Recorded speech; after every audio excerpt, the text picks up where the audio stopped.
Hey guys, so in my second video, I'm going to be talking about the muscles of the anterior compartment and the muscles of the posterior compartment of the leg.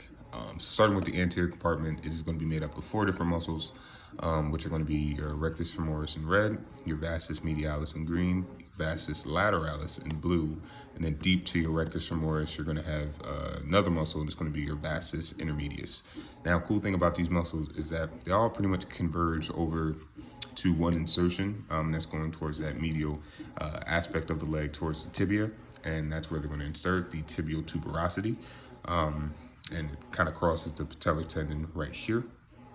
But they do all have different insertions. So for your rectus femoris, it's actually going to insert on that anterior inferior iliac spine. So if you travel more proximally towards your pelvic bone, you're going to hit your ilium, and the spine of that guy is where it's going to insert. Your vastus lateralis travels a little bit further up the leg, so more proximally towards your greater trochanter, towards the head of the head of the femur.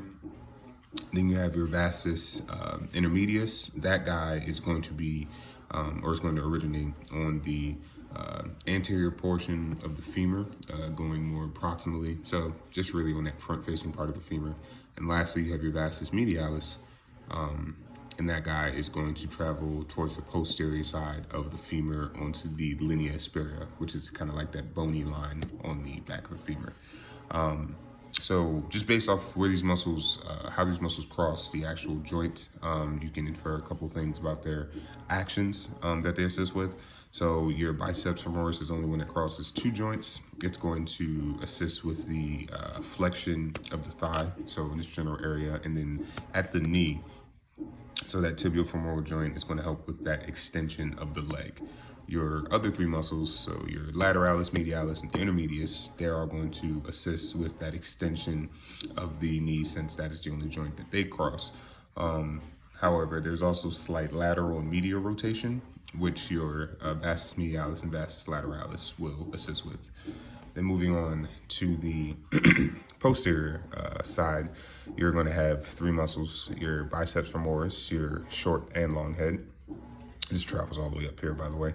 Your semitendinosus, let me just zoom in, which I have here in red, and then your semimembranosus, which I have here in green. Now, these guys are going to share the same origin, and that is going to be on the ischiotuberosity.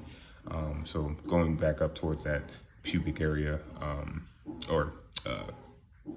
pubic area, you're going to hit a bony protuberance on your ischium, and that is where all those guys are pretty much going to originate. Now, they do all have different insertions. So for your biceps femoris, it's going to be on the more lateral aspect of your leg.